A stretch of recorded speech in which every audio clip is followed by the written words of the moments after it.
que lo crucifiquen, eso gritaron, en especial los líderes religiosos de esos días, que lo crucifiquen, pues querían deshacerse de Cristo a cualquier precio, y la crucifixión era la peor clase de muerte.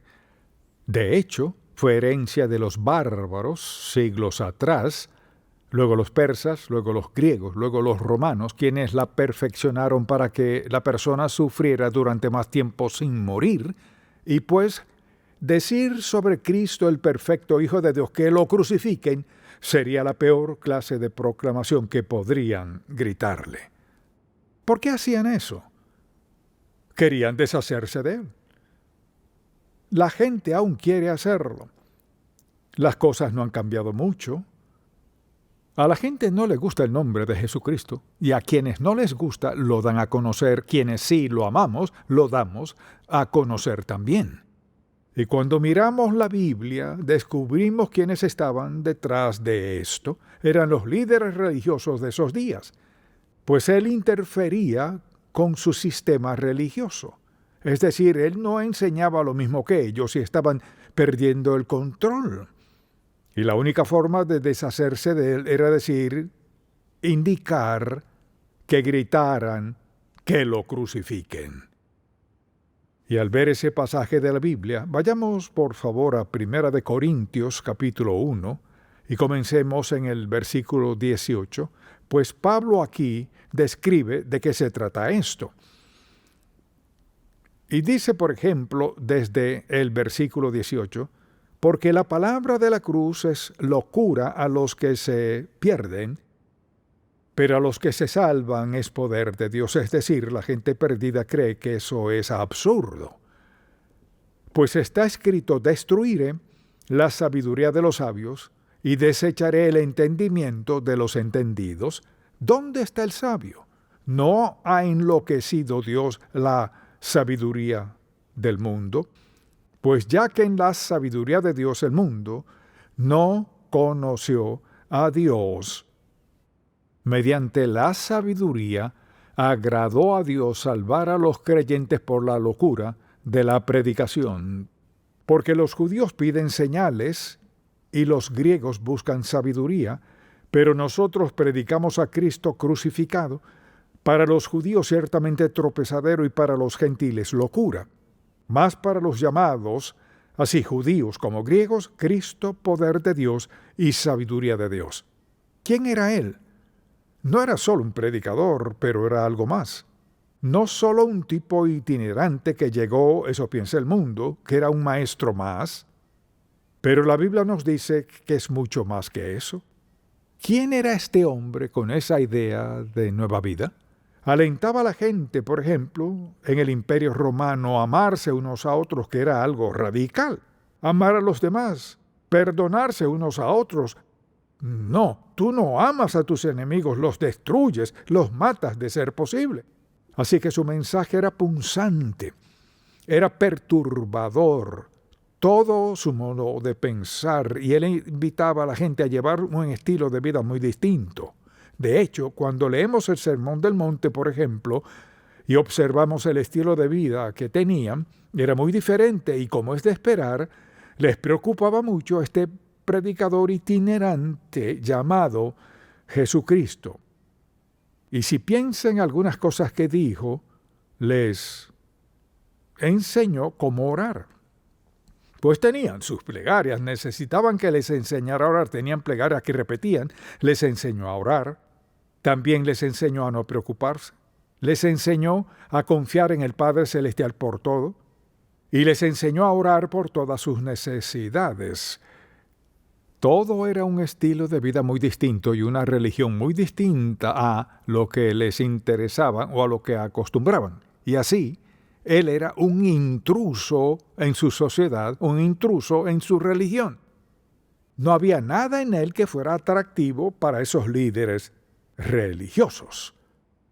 Y cuando comenzó a hablar sobre sanar enfermos, y cuando lo vieron, por ejemplo, a hacerlo y dar vista a un ciego como Bartimeo, Y al hablar de resucitar muertos, hasta ahí no más. No puedes resucitar a nadie. Si te mueres, te mueres. Aún así de eso les hablaba, y el hecho de que la gente no parecía objetarlo, sino que cada vez eran más y la gente menospreciaba a los fariseos y los saduceos, porque este hombre les ofrecía la promesa de la vida.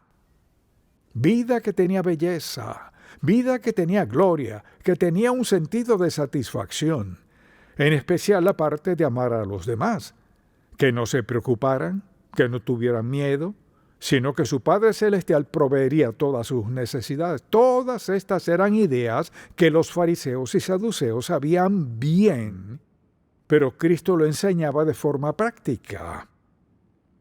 Sanar a los enfermos era serio para ellos. Y cuando Él resucitó gente, eso fue el colmo. Nadie puede resucitar, es imposible resucitar.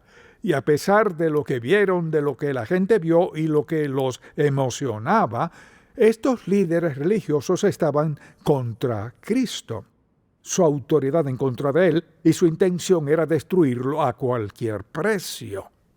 Todo lo que pareciera amenazar sus ideas, sus leyes de cualquier forma, o reuniera a la gente y les diera una nueva idea de la vida, y en especial de una idea teológica, era una amenaza.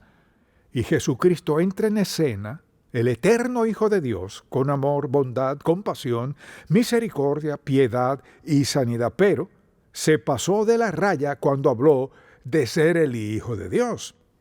Y Cristo entró en escena con una idea muy nueva de la vida, y querían deshacerse de Él a toda costa. Pues creer lo que Cristo enseñaba era para los fariseos y saduceos perder control de la gente en aquel tiempo. Así que si usted hubiese vivido en aquel tiempo, ¿cree que habría seguido a Cristo? ¿O cree que quizás habría pensado, es un poco más seguro seguir a los romanos porque tienen el poder? Sé que este hombre predica sanidad, perdón, limpieza, el cielo y todo esto, y suena bien, pero ¿sería seguro vivir así? No. ¿O cree que Jesucristo es el Hijo de Dios y es el único Salvador, o no lo cree? Jesucristo decía todo muy directo y claro. No llegamos al punto de tener que elegir. Bien, quizás tenía razón y quizás se equivocó, no. Cristo es el unigénito del Padre, el Hijo de Dios, nacido de una virgen, profetizado por Isaías y los profetas, quien liberaría a la humanidad de pecado, desobediencia y rebeldía, y en ese proceso trastocaría demasiado a la sociedad. Eso hizo Él. ¿Qué trastoca el estilo de vida que tenemos? Pues ya está trastocado. Y entonces, lo que creemos es cada vez menos popular y más amenazante para una sociedad que quiere ser libre de lo moral y en todo sentido. Haz lo que quieras y cuando quieras. No tienes que preguntarle a nadie. Claro que no quieres que alguien que vaya a la iglesia que te diga cómo vivir. Y debemos tomar una decisión. ¿Seré fiel a Jesucristo, el Hijo de Dios? ¿Creeré en lo que enseñó? ¿O seguiré al mundo? Si usted piensa, no tengo que tomar esa decisión, sí, ya tiene que hacerla. Ya la tomo todos los días. Si ve la televisión, escucha a sus colegas de trabajo o algunos amigos, o gente desconocida, quienes sean, hay mucha presión de quitar de la sociedad todo sobre Cristo, lo recto, lo que sea de esa índole. Y pues al ver la vida de Jesús, lo que en verdad pasó en la cruz, debería ser que estemos mucho más decididos a llevar una vida consagrada. Jesucristo era el unigénito Hijo de Dios, profetizado por los profetas que vendría como Salvador. Todo lo que enseñó era sumamente esencial. Pero lo más importante que Cristo hizo, ¿qué cree que fue? Lo más importante que hizo fue morir como aquel que llevó el pecado del mundo, el Salvador, el Señor Jesucristo. Vino al mundo con el propósito principal de morir por nuestros pecados y cuanto más lo obedezcamos, lo adoremos, alabemos, le seamos fieles, más incómodos estarán quienes nos rodean.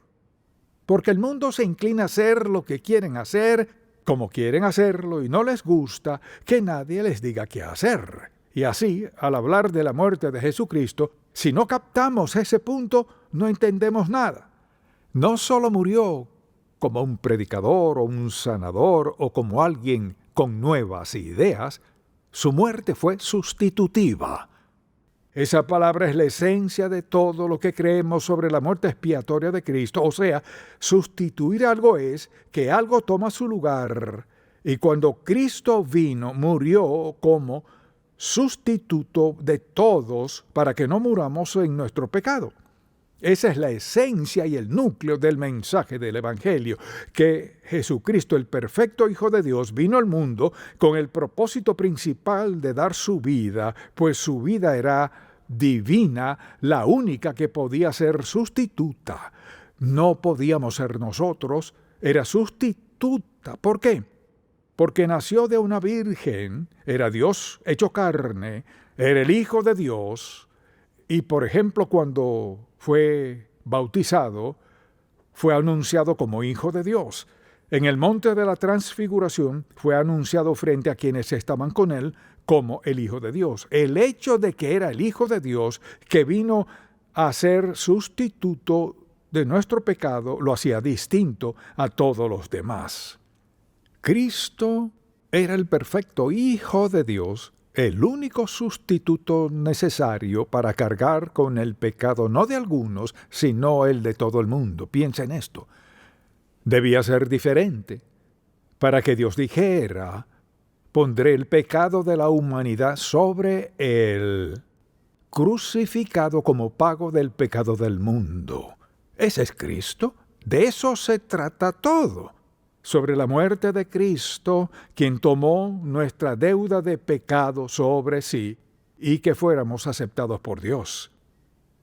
Pues Cristo vino para que tuviéramos vida y vida en abundancia. Y si quiere ir al cielo, solo hay un camino. Y el mundo odia eso. Mas Cristo dijo: yo soy el camino, la verdad y la vida, y lo dejó muy claro: nadie viene al Padre sino por mí. O lo cree o no lo cree. Si no lo cree, no cree la palabra de Dios. Si lo cree, ¿sabe por qué lo cree? Porque solo Jesucristo, el perfecto Hijo de Dios, es el único sacrificio aceptable, porque es el único sacrificio sin pecado que existió. Y cuando alguien le pregunta: ¿eres cristiano? Sí. Lo miran y piensas: pues si tienes esta experiencia de salvación, soy tan bueno como tú. Vas a la iglesia, yo también, te bautizaron, a mí también. ¿Tú crees sobre Cristo? Yo creo sobre Cristo. No. No creemos sobre Cristo, creemos en Cristo al grado que nos sometemos a Él como nuestro Salvador, Señor y amo, nuestro Dios. Y nuestra esperanza del cielo es más que eso, es absoluta seguridad. Y pues vivimos en un mundo donde el trauma es cada día peor. Pues cuanto más santo sea el pueblo de Dios, más inaceptable se vuelve. Somos más fieles a la palabra de Dios al decir que Jesucristo es el único camino. Entonces, cuando sus nietos o quizás sus hijos vengan y le hablen de lo que están aprendiendo y el hecho de que no quieren ser de mente cerrada porque lo hace un poco más difícil, usted no. Mire, si alguien le dice que tiene la mente cerrada, dígale: yo soy cerrado, solo creo lo que Dios dijo. Punto. Fin de la historia. Pues, ¿qué dijo Dios? Bueno, me alegra que me pregunte, porque quería que me preguntara. Pues, ¿qué? ¿Qué dice Dios? Dios dice: enviado a mi Hijo unigénito al mundo, para que todo aquel que en Él cree tenga vida eterna. Quienes no creen, la ira de Dios vendrá sobre ellos. Sé que no le gusta eso, lo siento, pero ese es el problema. Cristo fue muy claro. Yo soy el camino y la verdad y la vida. Nadie viene al Padre sino por mí. ¿O Jesucristo era un mentiroso o es el Hijo de Dios delante del cual un día estaremos? Y cuando leemos la Biblia y buscamos Romanos capítulo 5, por ejemplo, le invito a acompañarme, es un pasaje maravilloso. Veamos el capítulo 5. La Biblia dice en el versículo 6, porque Cristo, escuche esto, eso dijo Pablo, porque Cristo, cuando aún éramos débiles, a su tiempo, el tiempo de Dios, murió por los impíos. Ciertamente apenas morirá alguno por un justo, con todo pudiera ser que alguno osara morir por el bueno. Mas Dios muestra su amor para con nosotros en que, siendo aún pecadores, Cristo murió por nosotros, murió en nuestro nombre. Escuche, pues mucho más, estando ya justificados en su sangre. ¿Qué significa? Significa que la sangre del Señor se derramó y quienes lo aceptamos como Salvador somos justificados, o sea, declarados justos, por lo que Él hizo, no por lo que hicimos. Por Él seremos salvos de la ira, porque si siendo enemigos fuimos reconciliados con Dios por la muerte de su Hijo, mucho más estando reconciliados seremos salvos por su vida. Si ven este pasaje, es sobre Él, salvos por su vida, creer y confiar en Él. De eso se trata. Y luego vamos a un pasaje en Hechos, capítulo 4, cuando Pedro defendía el Evangelio, predicó este gran sermón, y luego él y Juan fueron arrestados y llamados ante el Sanedrín y los líderes judíos de entonces. Esto dijo, Pedro dijo en el versículo 11 de este capítulo 4, hablando de Cristo, es la piedra reprobada por vosotros los edificadores, la cual ha venido a ser cabeza del ángulo, hablando de Cristo. Y luego declara esto, y en ningún otro hay salvación, porque no hay otro nombre bajo el cielo dado a los hombres en que podamos ser salvos. Mire ese versículo bíblico. O cree en la Biblia o no lo cree. O cree que es el único camino o no. Escuche qué dijo. En ningún otro hay salvación. Aquí podemos parar. Usted cree en la Biblia, en ningún otro hay salvación. No hay otro nombre. No, nada más, nadie más, bajo el cielo, dado a los hombres en que podamos ser salvos. Lo que usted cree es fundamental en su relación con Dios.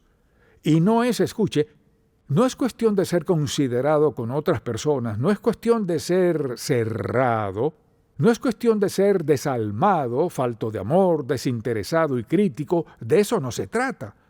Es sobre sí, creo lo que dijo Dios. Y al leer estos versículos, donde Pedro y Juan defendían el Evangelio, escuche lo que dijo. Y esto fue ante el Sanedrín y toda la gente que se preparaba para seguirlo. En ningún otro hay salvación, porque no hay otro nombre bajo el cielo dado a los hombres en que podamos ser salvos. No hay otro nombre. Ahora, le dirán a usted, ¿eso es ser cerrado de mente? Sí, es correcto. Dios es cerrado de mente. Es tan cerrado que envió a una persona, un hombre, nacido de una virgen, el Hijo de Dios, quien estaba con el Padre antes de la creación. Envió a un hombre llamado Jesús, y no hay nadie más, no hay otro nombre bajo el cielo dado a los hombres en que podamos ser salvos. ¿O lo cree o no lo cree?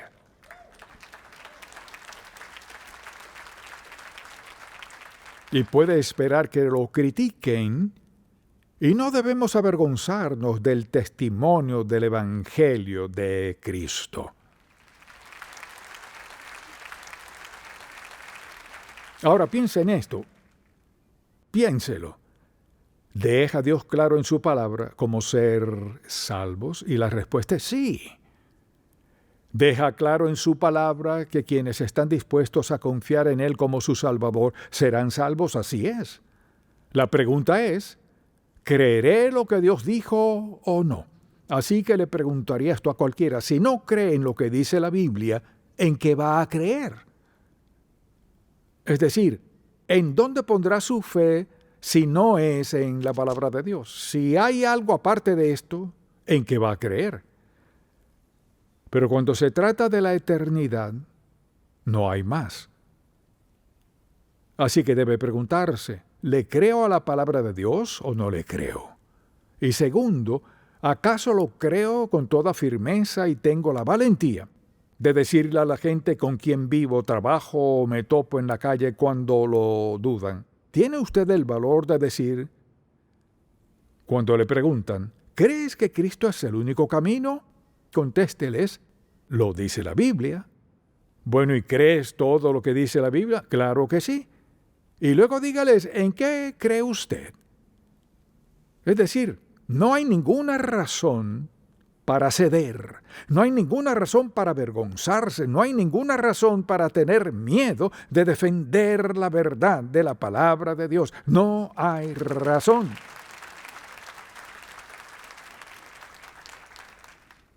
Cristo dijo, porque de tal manera amó Dios al mundo, que ha dado a su Hijo unigénito hablando de sí mismo, para que todo aquel que en Él crea, o sea, que cree que Él es el Hijo de Dios, cree que su muerte en la cruz expió el pecado, cree que al entregar su vida a Él perdonará sus pecados, lo anotará en el libro de la vida y que un día lo llevará al cielo.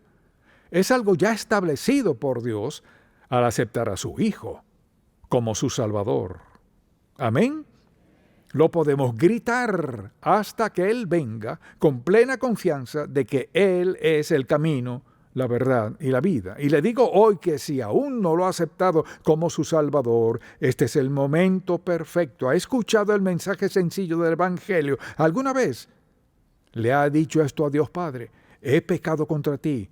Sé que así es, no soy digno de ser salvo, pero hoy te pido que perdones mi pecado, no con base en mi conducta renovada, no con base en lo que voy a hacer, no con base en estas cosas, te pido que me perdones mi pecado con base en que he aceptado que Jesucristo, el Hijo de Dios, tu Hijo, fue a la cruz, dio su sangre por mis pecados y confío que me perdones mis pecados con base en la sangre derramada por Cristo, pues dices, y todo aquel que invocara el nombre del Señor será salvo. Esa es la base.